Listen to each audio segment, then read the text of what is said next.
라는 제목으로 우리가 은혜를 나누고자 합니다.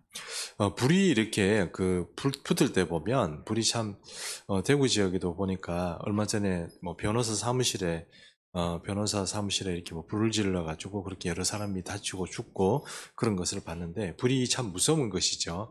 그래서 어떤 경우에는 불이 이제 붙다가 이렇게 뭐 꺼지는 경우도 있지만 또 그게 또 바람을 받고 어떤 환경이 되고 컨디션이 되면 그것이 이제 뭐 불길같이 진짜 일어난다는 말처럼 들에 이렇게 붙는 그 불처럼 그렇게 막 잘 타게 되는 그런 어떤 거를 볼 때 우리가 성령의 부흥 운동을 얘기할 때 이 바로 불길 같은 그 어떤 이야기로 그렇게 불처럼이라는 그런 표현을 써서 많이 형용해서 그렇게 설명을 하는 것입니다. 우리 시대도 이 부흥이 좀 필요합니다. 그래서 사실은 또 우리 70년대 교회를 개척했던 많은 교회들, 70년대, 80년대 수도권을 중심으로 우리 부흥의 역사를 썼던 많은 교회들이 사실은 그 교회의 역사들의 어떤 그 모델이라고 할까요? 그것을 어디서 가져왔냐면 여러분 잘 아시는 바로 사도행전에서 초대교회의 그 어떤 모델을 많이 가져와서 바로 그 어떤 교회론으로 삼고 또 그렇게 기도하며 살았기 때문에 그래서 거기를 통하여서 그렇게 어떤 부흥의 불길들이 일어났다는 것을 우리가 알 수 있습니다. 우리 하용준 목사님이 있었던 온누리 교회만 하더라도 여러분 잘 아시는 액치 29라는 그런 운동, 부흥 운동을 일으키지 않습니까?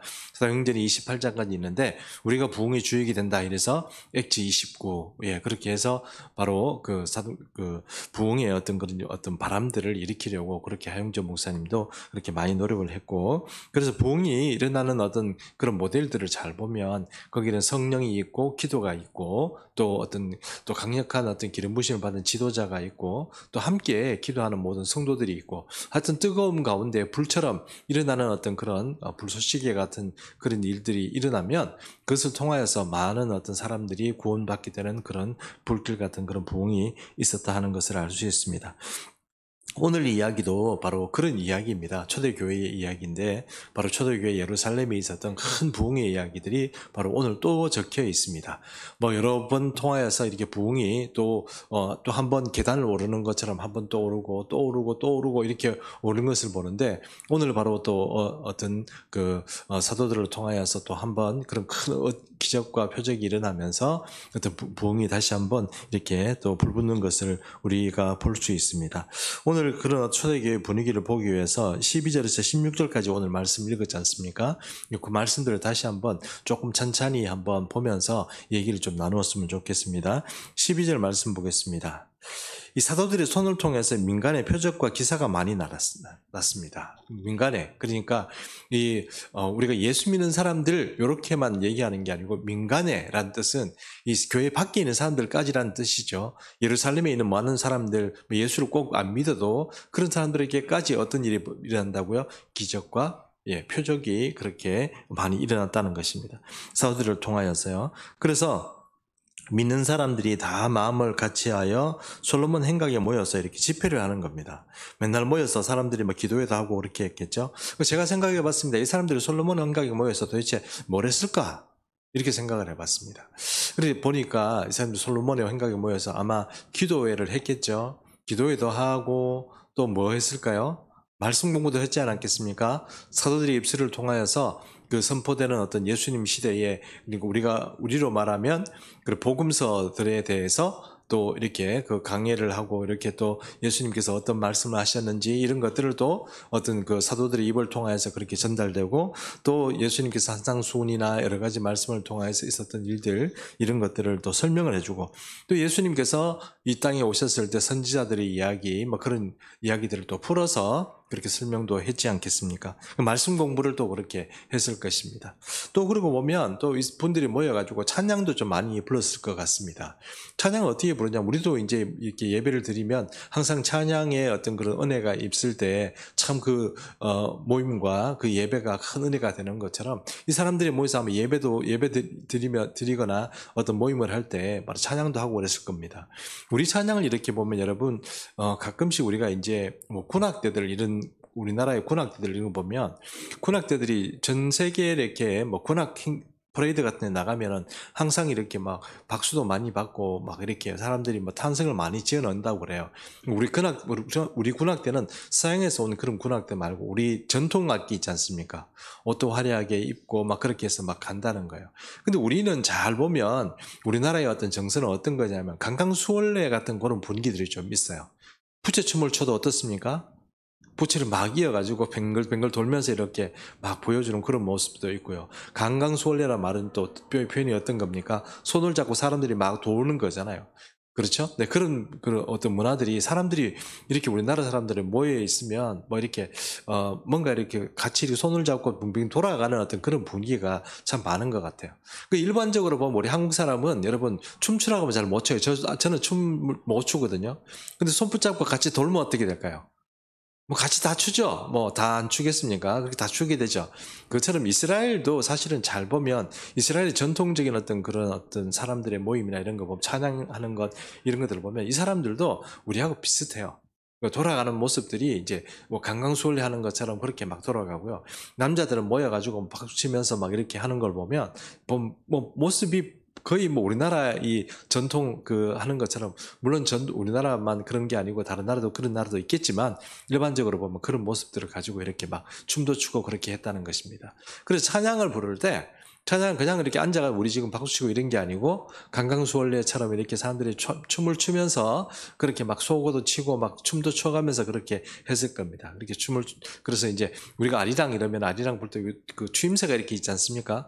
이 이스라엘 사람들도 추임새가 있습니다. 춤도 보면 추임새가 있거든요. 그 이제 그런 태도로 전부 다 이제 사람들이 막 춤을 추고 막 그렇게 했지 않겠나 그렇게 이제 생각을 할 수 있는 것입니다. 어쨌든 은혜로운 자리고 그것이 찬양과 기도가 넘치고 또 말씀이 넘치는 그런 자리였을 것입니다. 거기에 솔로몬 행각의 사람들이 모여서 얼마나 은혜로운 시간들을 보냈고 또 부흥의 시대를 살다 보니까 정말 하늘과 땅 아래에서 정말 그런 시대를 좀 사는 게 참 이렇게 드문 일인데 이렇게 그 시대의 그 사람들은 그렇게 살았다는 것이죠. 그리고 13절 말씀 보면 그 나머지는 감히 그들과 상종하는 사람이 없으니 백성이 칭송하더라 이렇게 나와 있습니다. 그 나머지란 말은 뭡니까? 솔로몬 행각에 모이지 않는 사람이란 뜻이죠. 그럼 어떤 사람이란 뜻입니까? 비교인이라는 뜻입니다. 믿지 않는 사람이라는 뜻이죠. 근데 이 사람이 여기 보니까 상종하는 사람이 없으나 이렇게 되어 있습니다. 상종을 한다는 얘기 우리말로 보면 부정적이지 않습니까? 저 인간하고 상종하지 않겠어. 이렇게 얘기하면 뭡니까? 저 인간은 꼴을 보기 싫다 이런 뜻 아닙니까? 그렇잖아요. 그래서 상종하지 않는다는 것은 별로 좋은 표현이 어감이 이렇게 지금 우리 현대의 입장에서 보면 별로 좋은 말은 아닌데 아마 이 성경을 번역할 때만 해도 상종한다는 말이 그냥 이렇게 보기가 좀 껄끄러운 그런 모습이다 이렇게 생각해 보면 될 것 같습니다. 이 얘기는 무슨 얘기냐면 여러분 그 예수를 믿지 않는 그 비교인들조차 예수 믿는 사도들이나 이런 사람들을 보면 어떻게 해요? 함부로 못했다는 거예요. 함부로 못했다는 거예요. 그래서 함부로 못하고 뭔가 이렇게 좀 뭐랄까 이게 상종하다는 얘기는 우리하고는 수준이 틀리고 우리하고 격이 틀리는 사람으로 고매하는 어떤 인격자요 어떤 대단한 사람으로 알아줬다 하는 것이 바로 이 상종하지 못한다 이런 뜻입니다. 안 맞다 이런 뜻이라기보다는 저 사람들한테 함부로 내가 어떻게 해요? 못 나타나고 내가 이렇게 왜 조심스러운 거 있지 않습니까? 그런 모습으로 사람들에게 비춰진 거예요. 그러니까 초대교회 이 사도들이나 어떤 성도들의 삶 자체가 얼마나 고매하고 고귀하고 또 일반 사람들이 볼 때도 대단하다게 보였을까 하는 것을 이런 13절의 말씀을 통해서 알 수 있습니다. 14절에 보니까요. 믿고 주께로 나오는 자가 더 많으니 남녀의 무리가 큰 무리더라 이렇게 됐습니다. 아주 큰 무리, 큰 부흥이 바로 이 예루살렘 교회에 있었습니다.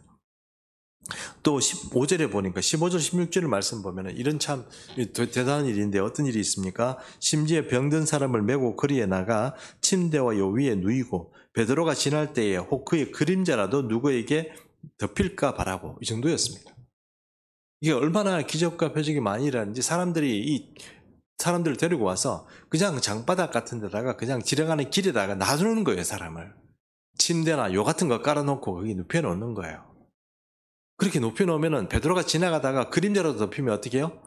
치료되니까요. 이거 기적이 일어나니까요. 그러니까 사람들이 가는 길거리에나 아니면 장터 같은 데다가 그냥 이렇게 쭉 깔아놓은 거예요, 사람들. 못 움직이는 사람들 있지 않습니까? 중풍병자나 뭐 그런 사람들.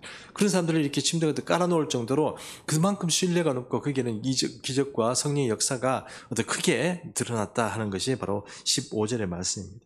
16절의 말씀을 보니 예루살렘 부근에 수많은 사람들도 모여 병든 사람과 더러운 귀신에게 괴로움 받는 사람을 데리고 와서 다 나음을 얻으니라 됐습니다.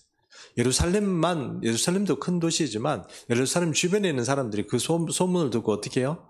병든 사람, 귀신 들린 사람 다 데리고 오는 거예요.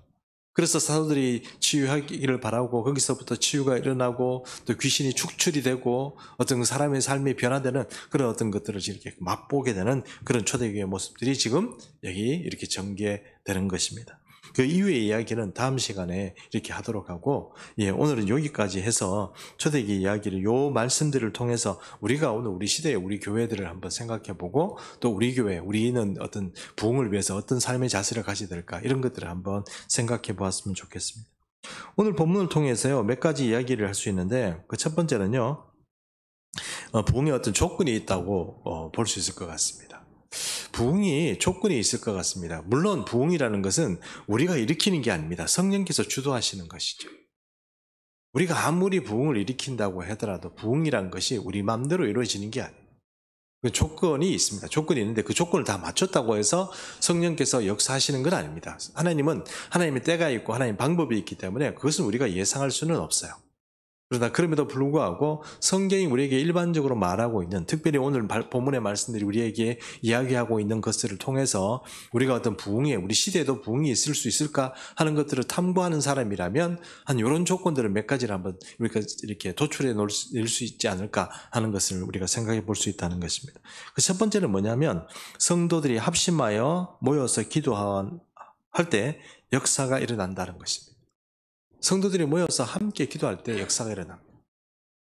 우리는 항상 우리가 현대 교인들이 어떤 부분에서 문제가 있느냐 하면, 문제라고 꼭 얘기하기는 좀 그렇지만 주님께서 우리 유대인들, 그러니까 바리새인들에게 외식하는 것 때문에 기도에 대해서 항상 이렇게 주님께서 말씀 많이 하셨어요. 골방에 들어가서 기도해라. 은밀한 곳에 보시는 하나님의 갚으시리라. 이런 말이 있기 때문에 사람들이, 우리가 또 현대 그리스도인들도 어떤 생각을 하고 있냐면 모여서 기도하는 것보다는 나 혼자 주님 앞에 독대하고 기도하는 것, 그것이 큰 은혜라고 그렇게 생각을 합니다. 그런데 여러분, 이 부흥의 시대가 보면 항상 사람들이 그렇게 독단하고 자기 혼자 이렇게 골방에 들어가서 기도하는 것도 생활의 어떤 그런 믿음과 언어는 중요합니다. 근데 진짜 부흥은 무리가 지어질 때 일어납니다. 그게 참 이상해요. 하나님께서 사람들을 모아주고 거기서 모여서 함께 기도하고 찬양할 때 부흥이 일어나요. 역사가 일어나요. 치유가 일어나요. 그래서 일반적으로 내가 어떤 문제를 가지고 막 주님 앞에 기도할 때보다 어떤 경우에는 부흥에 가서 부흥에 한번 뜨겁게 기도하고 부흥의 자리에 가서 막 뜨겁게 한번 하고 나면 치유가 되어 나오는 경우도 많아요. 그런 경우가 많이 생깁니다. 제가 예전에 제가 모시던 우리 담임 목사님이셨죠. 우리 목사님, 담임 목사님, 예전에 있던 교회 목사님이셨는데, 제가 어떤 문제가 있어가지고, 그 목사님, 제가 어떻게 하면 좋을까요? 이렇게 한번 여쭤본 적이 있습니다. 그러니까 저를 이렇게 쳐다보시더니, 우리 기도해야 되겠지. 그러면서 하시는 말씀이, 네가 잘 찾아보고, 부흥회가 이렇게 하는 그 어떤 영역이고 그런 목사님이 있으면, 그 부흥회 가라는 거예요. 우리 담임 목사님이. 그렇게 얘기하시더라고요. 거기 가서 뜨겁게 기도하고 그러다 보면 이 문제가 해결된다고 그러시더라고요. 그래서 여러분, 그 목사님 말 듣고 요즘은 우리 여러분이나 저나 부흥회 잘 안 찾아다닙니다. 그렇죠? 부흥회 잘 안 찾아다닙니다. 근데 예전에는 우리 어땠습니까? 부흥회 한다 하면 다 갔거든요. 근데 그때는 내가 개인적으로 경건 생활하고 이런 것도 중요했지만, 그때 가서 부흥회 가서 한번 참 뜨겁게 기도하고 찬양하고 막 이렇게 함께 주야 이러면서 함께 기도하고 그러면 뭔가 이 어떤 문제가 해결되고 그런 것들이 좀 많았단 말입니다. 걱정도 없고 열매도 없고 그냥 그 부흥회 가서 기도하고 그런 것들이 좋았던 그런 시대가 있었거든요. 근데 요즘은 어떻습니까? 그런 게 참 어렵죠? 예, 그렇습니다. 근데 초대교회에 이렇게 얘기를 들어보면 결국은 어떤 겁니까? 모여서 함께 기도할 때 역사가 일어난다는 거예요. 그러니까 스스로의 어떤 겸비해서 골방에서 기도하는 것도 중요하지만 우리 교회에는 될 수 있으면 기도 자리, 예배 자리 이런 데 빠지지 말고 함께 모여서 기도하는 거, 이거 정말 중요합니다. 진짜로 중요합니다. 부흥을 맛보려면 그렇게 해야 됩니다. 근데 부흥을 안 보겠다. 나는 그냥 내가 뭐 어떤 교회를 통하여서 내 앞길이나 잘 닦고 내가 어떤 뭐 기도를 통하여서 내가 내 앞길이나 잘 가겠다. 이렇게 하면 사실 그냥 골방에서 기도하셔도 돼요. 근데 진짜로 우리가 함께 뭘 이루어져 하려면 진짜로 모이기 힘쓰고 함께 기도하고 이렇게 해야 거기에 부흥이 일어나는 겁니다. 여러분 생각해 보십시오. 부흥의 시대, 이 사도행전 시대뿐만 아니고 칼빈과 루터가 일어나서 종교개혁이 일어나고 난 이후에 공식적으로 전 세계에서 부흥의 시대가 곳곳에서 일어난 적이 있습니다. 18세기, 19세기, 뭐 이렇게 막 20세기도 막 일어나고 이렇게 많이 했는데 우리나라도 1907년에 그 부흥일이 20세기지 않습니까? 예, 뭐 그럼 아주사거리의 부흥도 그렇고 인도의 부흥도 그렇고 대부분 20세기예요. 그래서 생각해보면 새롭게 하나님의 말씀과 성령의 은혜 가운데 깨어났던 종교개혁 시대부터 시작해서 이 땅에 성령이 역사하시는 이 부흥의 시대가 왔는데 그 부흥의 시대 어디에도 넌 혼자 가서 따로 기도하고 골방에 가서 혼자 열심히 기도해라 이런 게 없어요. 모이기를 힘쓰는 거죠. 그럼 여러분 우리가 지금까지 신앙생활하는 그 패턴을 바꿔야 돼요. 안 모여도 되고 예배 빠져도 되고 기도에 안 가도 되고 이런 생각을 여러분 빼야 돼요. 그런 거는 옵션이야. 내가 신앙생활하는데 그런 것들은 나한테 아무 소용없고 별로 유익이 없어. 이렇게 생각하면 그게 아니라는 거예요. 그러므로 여러분 다른 교회는 모르겠습니다. 다른 교회는 뭐 자기들이 마음대로 하는 거고 그렇게 하지만 예수 믿는 충성교회 모든 성도님들은 이 모이는데 좀 힘쓰셔야 돼요. 부흥을 보시라면 그렇게 모이는데 힘써야 됩니다. 모여서 찬양하고 예배드리고 그리고 또 그 모임 가운데 성령이 임재하시고 은혜 부어 주시기를 진짜 간절히 사모하는 마음으로 그 자리에 오고 이렇게 해야 한다는 것입니다. 그것이 바로 부흥의 어떤 조건의 첫 번째라고 할 수 있습니다. 두 번째는 사도들이 그랬듯이 우리는 이런 부흥의 시대에 주님보다 더 위대한 일을 할 수 있습니다. 이것은 우리가 주님보다 잘났다는 뜻이 아니고 이 성령의 은혜 가운데 하나님께서 주시는데 여기 성경 말씀에 이런 말씀도 있죠. 예수님께서 이 살아계실 때 제 아들에게 사도들에게 이런 말씀을 하십니다. 어떤 말씀을 하시냐면 앞으로 이제 내가 아버지께로 가면 성령께서 오실 텐데 성령이 오시면 내가 지금 하는 일도 저들이 할 것이요. 나보다 더 큰 일도 어떻게 해요? 저들이 하게 되리라. 그 말씀하잖아요. 사도들이 여러분 아시다시피 사도행전이 어떤 것부터 시작합니까? 예수님이 승천하는 것부터 시작해요. 예수님이 올라가고 이 자리에 없어요. 성령의 시대가 예수님이 오시고 나서 성령의 기름 부으심을 받고 나서 그 성령의 시대부터 시작해서 사도들이 일을 하거든요. 근데 지금 이렇게 우리가 예루살렘에 일어났던 이런 부흥의 이야기들을 들어보면 예수님 시대보다 오히려 더 큰 부흥이 예루살렘에 있다는 것을 알 수 있습니다. 예수님이 약속하셨던 얘기가 그 얘기거든요. 성령이 오시면 어떻게 된다고요? 내가 한 일을 저들이 할 것이요. 나보다 더 큰 일도 저들이 하게 되리라. 그 예수님의 말씀이죠. 사도들이 그런 일을 했고요. 그리고 가톨릭 시대 안에 있을 때, 여러분, 가톨릭 시대 안에 있을 때 사람들이 경건을 회복하고 막 이렇게 했을 때 어느 정도까지는 이 사람들이 경건 생활을 회복하고 어떤 거룩한 삶을 회복할 때 어느 정도까지는 부흥이 있을 수 있어요. 특별히 이제 극소수의 몇몇 사람들이나 아니면 수도원 운동을 통해서 일어났던 어떤 그런 사람들이나 그런 사람이 있었지만 아까 제가 말씀드린 것처럼 루터를 통하여서 우리가 말씀으로 돌아가고 또 어떤 은혜로 돌아가는 그 시점에 오직 은혜, 오직 말씀 이런 것으로 돌아갔을 때 그때 성령께서 역사하시는 거예요. 그래서 다시 한번 이 땅에 리바이벌이라고 그러죠. 부흥의 역사가 쓰여지기 시작한 거예요. 그 시대마다 그런 어떤 교회가 기도하고 그런 교회가 있을 때 거기는 각 어떤 교회들마다 어떤 그런 큰 역사들이 바로 그 시대마다 일어났다는 것입니다. 우리도 1907년에 그 부흥이 바로 우리나라의 어떤 기독교를 견인해가는 그런 어떤 초대가 되지 않습니까? 그런 어떤 것들을 생각해 보면 사도들의 어떤 그런 것보다 더 어떤 면에서 우리가 하나님께서 우리에게 더 기회를 주실 수 있다는 그런 믿음을 우리가 가질 필요가 있다 하는 것입니다. 세 번째는요.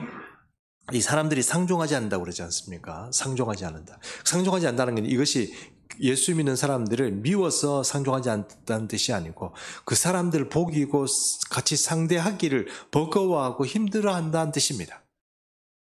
여러분 예수 믿는 사람들이 함부로 하면 어떻게 되겠습니까? 뭐 예를 들어서 뭐 제가 표현은 좀 그렇습니다만 우리가 이렇게 막 다니는데 저 사람 저 개척교회 목사대 이렇게 얘기하잖아요. 님자는 어디가 빼버리고 뭐 예수 믿는 사람 보통 뭐 예수쟁이다 뭐 이런 얘기도 하고 사람들이 좀 이렇게 하대하면서 사람들을 막 얘기하지 않습니까? 그런데 진짜 부흥의 시대는 어떤 일이 벌어집니까?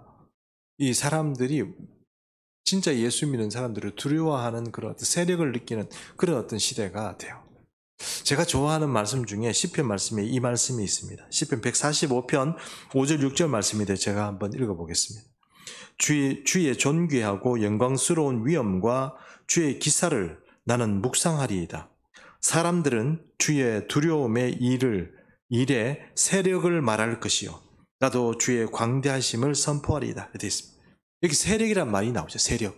뭔가 나를 누르고 내게 막 이렇게 막 나에게 프레스를 가하는 어떤 힘들을 느낀다는 거예요. 누가요? 세상 사람들이 예수 믿는 사람을 만났을 때 그 사람에서 뭔가 위험과 어떤 그 파워 같은 걸 느낀다는 거예요.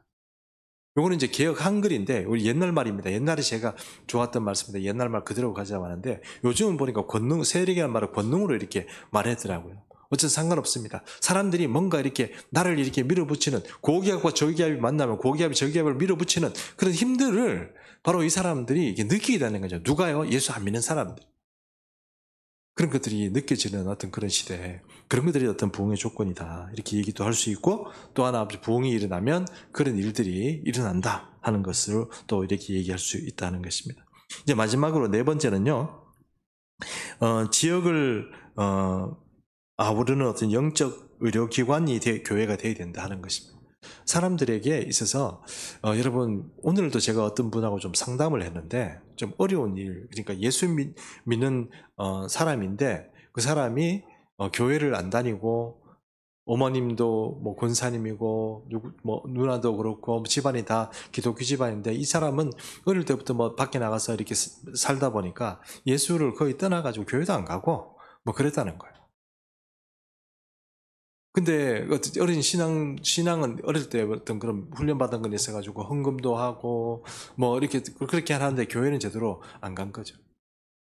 그런 사람들을 이렇게 봤을 때 여러분 이 교회가 이 사람들의 마음을 이렇게 치료하고 어떤 삶의 태도를 바꿔줘야 된다는 건 맞습니다.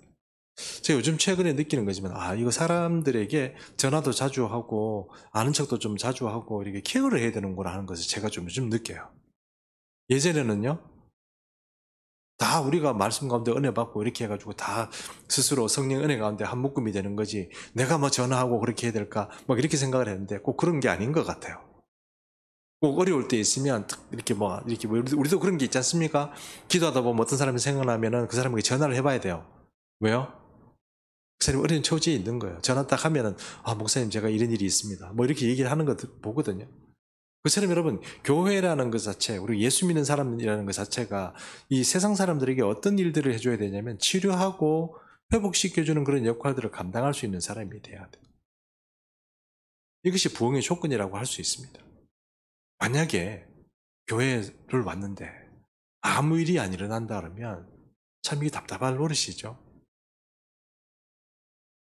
정말 어려운 일입니다. 교회를 왔는데 아무 일이 안 일어나요.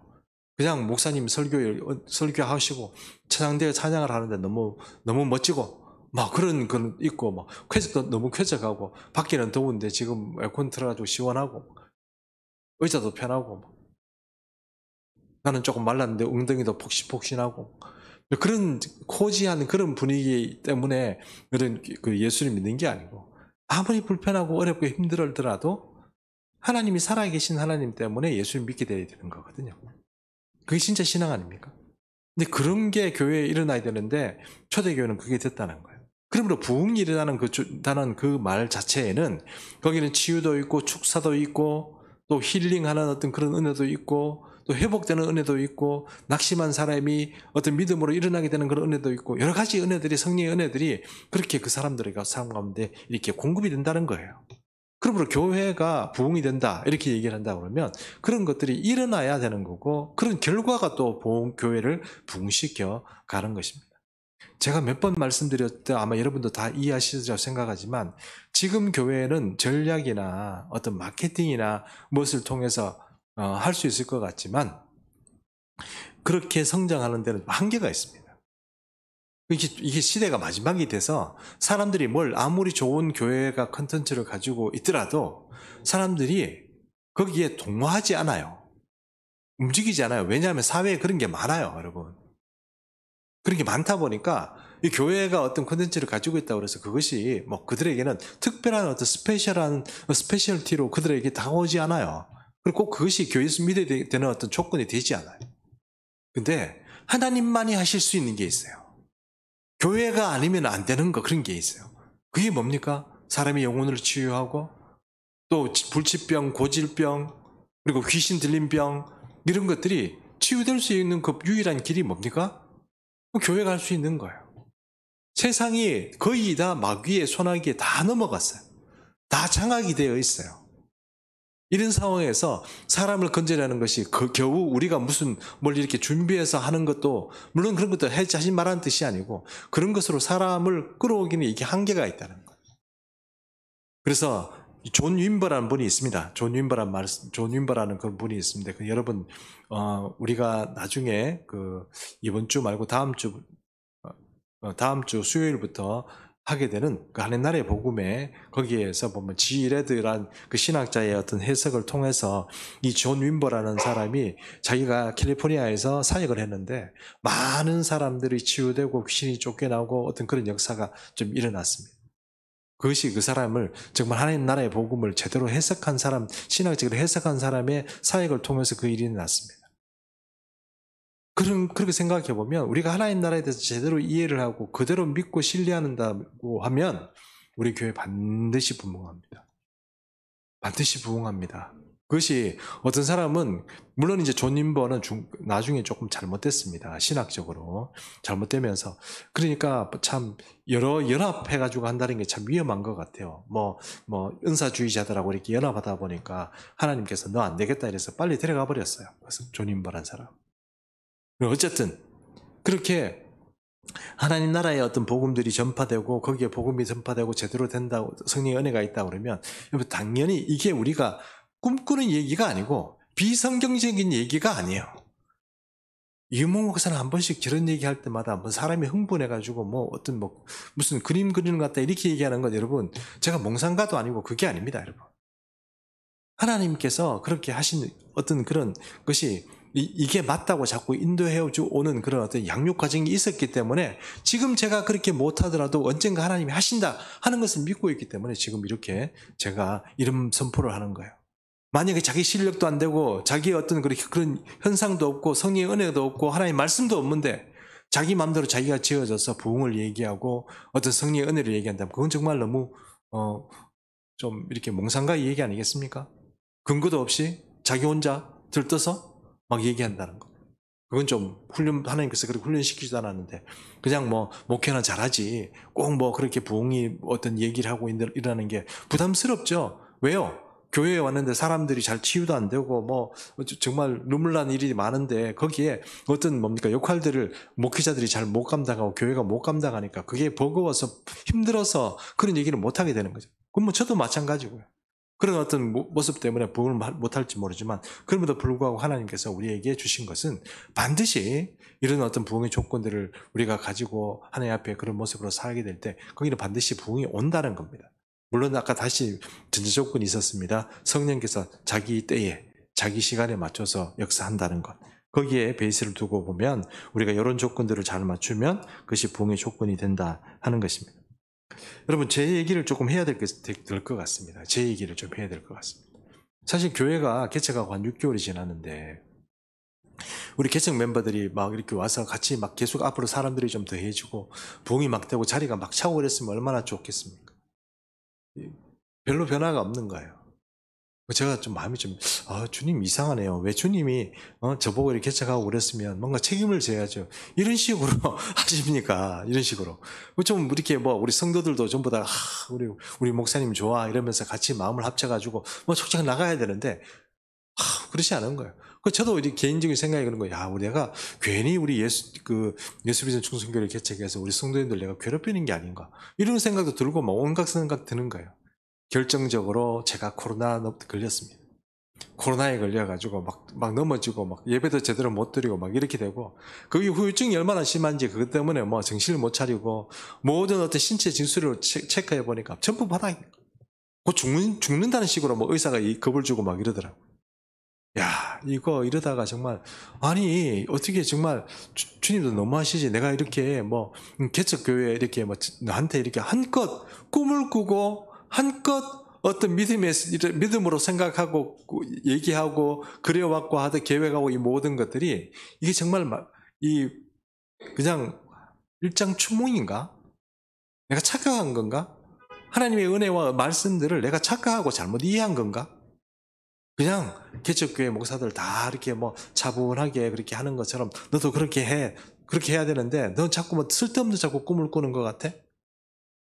막 그런 어떤 내가 그런 꿈을 꿨구나 이런 생각이 막 들고 막 요즘 막 후회도 되고 막 그런 거예요. 이러다가 곧 죽을 것 같기도 하고 막 온갖 생각이 다 드는 거예요. 그리고 막 집에서 이렇게 막 내가 요즘 왜 이랬지 뭐 이러고 뭐 의욕도 안 생기고 뭐 온갖 마음들이 다 생기는 거예요. 제가 이런데 여러분 혹시 저하고 비슷한 증상을 겪고 계시는 분 계세요? 웃는 분 혹시 그런 분 아니시죠? 네. 제가 그런 생각이 들더라고요. 근데 하나님께서 제게 이런 말씀을 주시더라고요. 야, 너도 리더십을 얘기해보면 사람이 어떤 사람을 키울 때는 사용하려고 키우는 거 아니냐? 사용하려고? 사람을 기를 때, 양육할 때는 그 사람을 사용하려고 키우는 거 아니냐? 내가 하나님인데 너에게 이런 거 보여주고 저런 거 보여주고 이런 거 말씀해주고 그렇게 했을 때는 뭐예요? 그거 내가 꿈이 아니면 제가 그렇게 해달라고 그런 거 아니거든요. 너는 참 어리석다는 거예요. 그런 것들이 있고 너는 믿음이 약하다는 거예요. 너 그런 것을 내가 그렇게 네 삶을 통해서 이 모양정으로 많이 인도했음에도 불구하고 너는 얼마나 믿음이 약하면은 너는 지금 네가 앞으로 이렇게 쫙 버티고 이렇게 하면 내가 하겠다는 거 하면 되는데 왜 그렇게 자꾸 벌써부터 낙심하고 그렇게 마음이 이렇게 뭐 쪼그라들어서 이렇게 살다가 뭐 그냥 뭐 개척교회 조그만하게 하다가 끝날 것 같냐. 네가 부흥을 가는 게 그거는 내가 하는 거야. 근데 내가 사람들을 그렇게 너를 양육해놓고 이렇게 인도했을 때, 뭐 온갖 훈련시켜서 유학도 보내고 뭔가 그런 일들 했을 때, 정말 내가 너를 안 쓰려고 그냥 그렇게 지금 했겠냐. 내가 그걸 사용하려고 너를 키웠는데, 넌 어떻게 그렇게 소심한 마음을 가지고 자꾸 사냐는 거야. 그걸 고치라는 거야. 그게 확신이 막 오는 거예요. 감당할 수 없을 확신이 오는 거예요. 그러니까 여러분, 오늘 제가 사도행전 말씀하는데, 여러분, 부흥이 있습니다. 이렇게 얘기할 수밖에 없는 거예요. 아멘. 예. 제가 한 가지 여러분, 1907년에 우리나라에 그 평양 대부흥이 있지 않습니까? 근데 그 비슷한 해에 아주사 거리, 그러니까 LA 시내입니다. LA 시내에 아주사 거리에 부흥이 있었고요. 그 다음에 또 인도의 부흥도 있었고 여러 군데의 부흥이 이렇게 동시다발적으로 그러니까 1902년도부터 시작해서 우리나라 1907년도까지 전 세계에서 유례없는 그런 부흥들이 막 곳곳에서 일어났어요. 그런데 그때 이 아주사 거리의 부흥이 일어날 때 여러분 어떤 일이 있었는지 아세요? 사람들이 모여서 기도했어요. 많은 사람들이 아니고 흑인이에요, 흑인. 제가 흑인인지 그걸 어떻게 알았냐면 저도 처음에는 몰랐어요. 제가 그래도 여러분 공부하러 갔다니까 미국에 공부하러 갔는데 훌러라는 학교를 가야 되는데 훌러에는 학교와 기숙사가 있어요. 근데 저는 뭘 착각했는지 모르지만 훌러에는 기숙사에는 내가 못 들어간다고 생각을 하고 게스트하우스가 있는 윌리엄 캐리 인터내셔널 유니버시티라는 학교가 있었어요. 가까운 거리에. 차를 타고 가면 한 20분 가야 되는 거리에 윌리엄 캐리 인터내셔널 유니버시티라는 그 학교가 따로 있었어요. 거기는 게스트하우스가 있었어요. 그래서 돈이 여기는 비싸고 여기는 좀 쌌어요. 그래서 산 데를 간다고 갔는 게 이제 윌리엄 캐리 인터내셔널 유니버시티가 갔는데 윌리엄 캐리가 여러분 아시죠? 인도의 뭡니까? 선교사죠? 엄청난 현대 선교를 했던 구두 수선하는 사람이었거든요. 윌리엄 캐리가. 근데 그 윌리엄 캐리가 학교를 세웠는데 학교가 엄청 커요. 집들도 엄청 많고 그 윌리엄 캐리가 선교한다는 것 때문에 사람들이, 많은 사람들이 그 사람 이름을 가지고 이렇게 헌금을 해가지고 땅도 사고 건물도 사고 막 이렇게 했어요. 그런데 거기에 보면 어떤 창고가 하나 있어요. 1900년 초입니다. 창고가 하나 있는데 그 창고는 무슨 창고를 쓰는데 그 창고에 어떤 조그마한 방이었다고 그래요. 거기에 흑인 뭐 어떤 여인하고 몇 명이 이렇게 모여서 이 미국의 부흥을 위해서 기도한 거예요. 맨날 모여가지고 기도회를 한 거예요. 1900년도에 막 기도를 했대요. 기도를 막 했는데 여러분 그 기도를 하고 이렇게 해서 여러분 아시다시피 아주사 부흥거리가 기도의 토대 위에 세워진 거예요. 1907년도 평양 대부흥도 마찬가지지만 바로 그냥 부흥해가지고 바로 부흥한 것 같죠? 아니요. 그 전에 선교사들이 모여가지고 기도하고 이랬는데 그 기도의 결실이 이렇게 된 거예요. 오순절 성령의 기름 부으심이 있을 때 사람들이 어땠습니까? 10일 동안 진짜 날마다 모여가지고 기도했어요. 그러니까 오순절 기름 부음이 임한 거예요. 그래서 사람들이 뛰어나가서 막 전파하게 된 거예요. 똑같이 그런 어떤 기도의 토대가 있던 그 장소가 있었는데 저는 진짜로 몰랐어요. 근데 그 학교에 있었는데 이 창고 앞에 이렇게 창고가 이렇게 하나 있는데 그 창고에 모자익, 우리나라에는 그런 교단이 잘 없는데 모자익 교단이라고 있어요. 정통 교단 중에 하나입니다. 모자익 교단이라고. 모자익 교단이 있는데 그 교단이 예배를 드려요. 가보니까 모자익 교단은 진짜 좀 우리하고 많이 틀리더라고요. 거기는 깃발 같은 걸 들고 사람들이 예배 시간을 막 휘두르고 막 깃발 들고 막 돌아다니고 막 이래요. 정신이 없어요. 예배 드리러 왔는데 우리는 좀 적응이 잘 안 돼요. 그런데 이제 뭐 하여튼 뭐 사람들이 기도하는 것도 좀 이상하게 우리하고 좀 틀려요.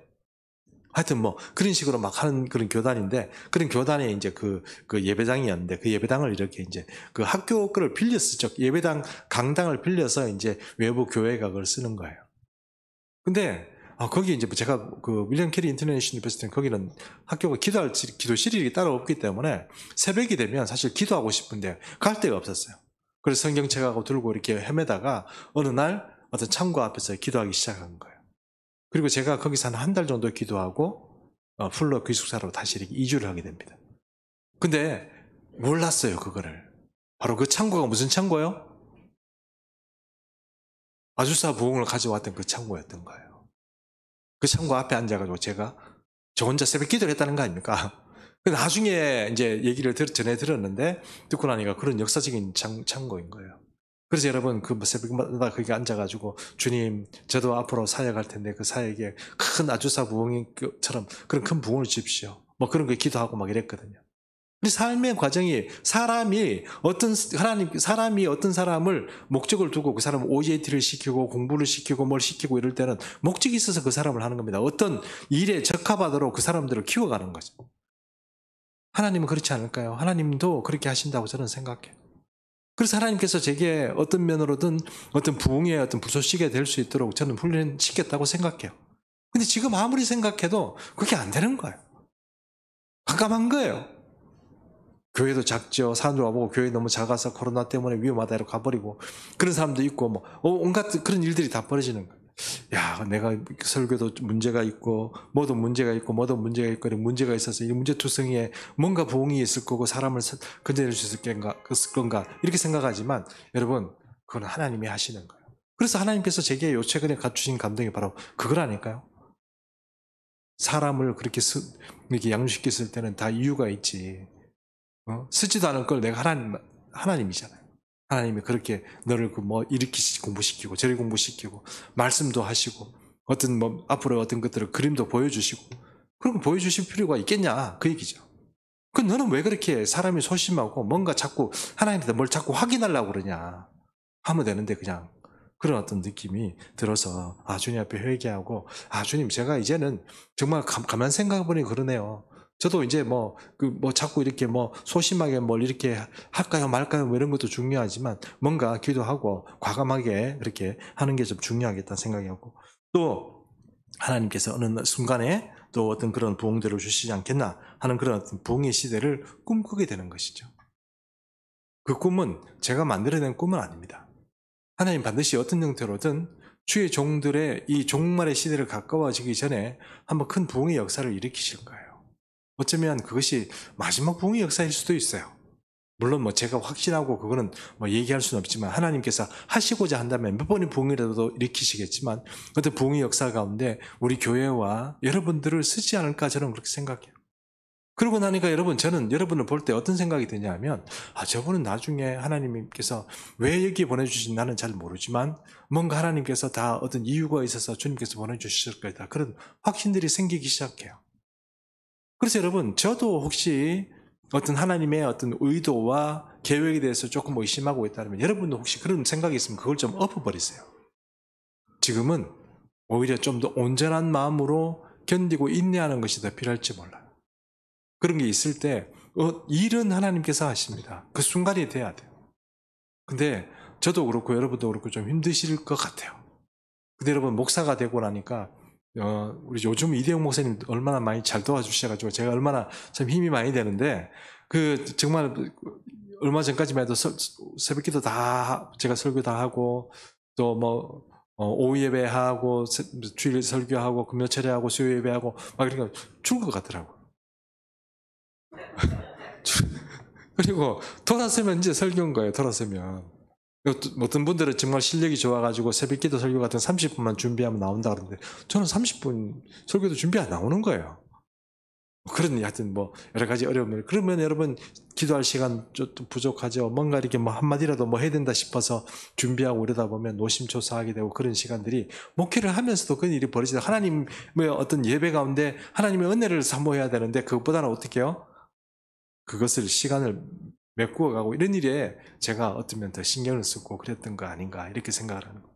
어쨌든 여러분, 한 6개월의 삶을 어떤 그런 과정들을 통해서 나름대로 저도 주님 앞에 좀 트레이닝을 받았는데, 저는 제 생각에 여러분도 좀 트레이닝을 받았다고 생각을 합니다. 그러나 어쨌든 하나님 아버지 앞에 혹시 이 부흥에 대해서 의심하고 있는 그런 부분이 있다면 여러분 그 말씀을, 그 생각을 여러분 내려놓으십시오. 여러분 반드시 저와 여러분과 교회를 하나님께서 꼭 사용하십니다. 그것이 주님께서 뜻하신 일이고 주님이 생각하신 일이에요. 우리가 진짜로 여러분도 여러분 주변을 보면 사람 보고 혹시 저 사람도 실망하고 나도 같이 이렇게 하는 사람인데 좀 지친 것 같고 이렇게 해서 또 혹시 마음이 또 실망하고 이런 분이 있다면 그거 여러분 집어치우십시오. 그거 던져버리십시오. 그런 거 필요 없습니다. 사람 보지 말고 하나님 보십시오. 정말 정녕 저 이윤복 목사라는 사람이 의심스럽고 우리 교회의 미래가 의심스러우면 하나님께 한번 물어보세요. 저는 확신하건대 주님께서 계획을 가지고 계십니다. 그 계획은 큰 부흥의 역사를 일으키는 것이고, 또 우리 교회가 이 주변 모든 사람들에게 진짜로 큰 복음의 어떤 기치를 올리게 되는 그런 일에 사용된다는 것, 그것이 저는 가지고 있는 믿음이고 확신입니다. 이게 만약에 그냥 제가 만들어낸 꿈이고 제가 만들어낸 어떤 몽상적인 생각이라고 하면 여러분, 그것은 여러분 정말 제가 드릴 말씀은 없습니다. 그러나 여러분도 이 삶의 과정 통해서 지금까지 이 예수비전 충성기에 오기 전까지 훈련받고 연단받은 것처럼 저도 이 담임 교육자가 되기 위해서 비록 작은 개척교회의 목사지만 담임 교육자가 되기 위해서 하나님의 수많은 어떤 그런 트레이닝 과정 가운데 살아왔다는 거예요. 그리고 정말 용감하고 정말 어처구니 없이 이런 부흥의 이야기를 개척교회 목사가 함부로 하는 것은 어지간한 어떤 그런 확신이 없고는 그런 말 하지 못합니다. 여러분, 정주영 씨가, 저는 현대 출신이잖아요. 정주영 씨가 옛날에 현대 중공업을 만들 때 말입니다. 배도 없고 배를 만들 도크도 하나 없고 아무것도 없었어요. 아시잖아요. 지도 한 장 들고 가는 거 아닙니까? 영국 가서 돈 내놔라, 차관 좀 불려달라. 그러니까 야, 배도 살 사람도 없는데 너 배 이렇게 조선소 만들어 놓으면 누가 배를 사냐? 네가 만약에 누가 배를 사라고 만약에 주문이 들어오면 내가 대출을 해줄게. 이렇게 된 거 아닙니까? 우리나라는 돈도 없고요. 우리나라 조선소 지을 돈이 없는 거예요. 그러니까 해외 차관을 들여와야 되는데 방법이 없잖아요. 그래서 뭡니까? 이 모양 저 모양으로 하는데 500원짜리 지폐 있지 않습니까? 여러분 아시죠? 거기서 나와 있는 500원짜리 지폐. 봐라, 우리나라는 옛날부터 조선시대 때부터 이렇게 그렇게 철갑선을 지었다. 이게 우리나라다. 우리 할 수 있다. 이래가지고 여러분 아무것도 없던 그 땅에다가 배주문을 받아가지고 배주문 받아가지고 다시 대출 받아가지고 차관 받아가지고 조선소 짓고 조선소 지으면서 배 짓고, 야, 그렇게 했다는 거 아닙니까? 배도 그냥 조그마한 배 아니고요. 큰 유조선 세 개를 지었다는 거 아닙니까? 그 당시에. 누가 그 말을 믿었습니까? 누가? 현대 직원들조차도 안 믿었습니다. 현대 직원들 믿었겠어요? 미쳤다고 그랬겠죠. 미쳤다고. 여러분, 근데 부흥은 우리 손에 있는 것이 아니고 하나님의 손에 있습니다. 하나님께서 원하시는 사람에게 그 부흥의 키를 주실 것이고, 하나님이 원하시는 그 단체에 부흥을 주시고, 주님의 때에 주님께서 일하실 것입니다. 여러분, 우리가 다 어쩌면 이 부흥의 때를 위해서 우리가 준비되어 있습니다. 우리가 이 기회를 낙심하거나 실망하거나 그래서 엎어먹지 말고 끝까지 우리가 믿음으로 기도하면서 준비하고 기다리시면 이 인내의 시간들이 지나고 시험의 시간이 온전히 그 인내 시간을 다 우리가 채우고 나면 그때는 하나님께서 하십니다. 우리는 잘 알지 못하고 우리에게 수단이 없고 우리에게 그런 전략이 부족하지만 지혜가 부족하지만 그럼에도 불구하고 하나님께서 하신다는 거 이건 분명합니다.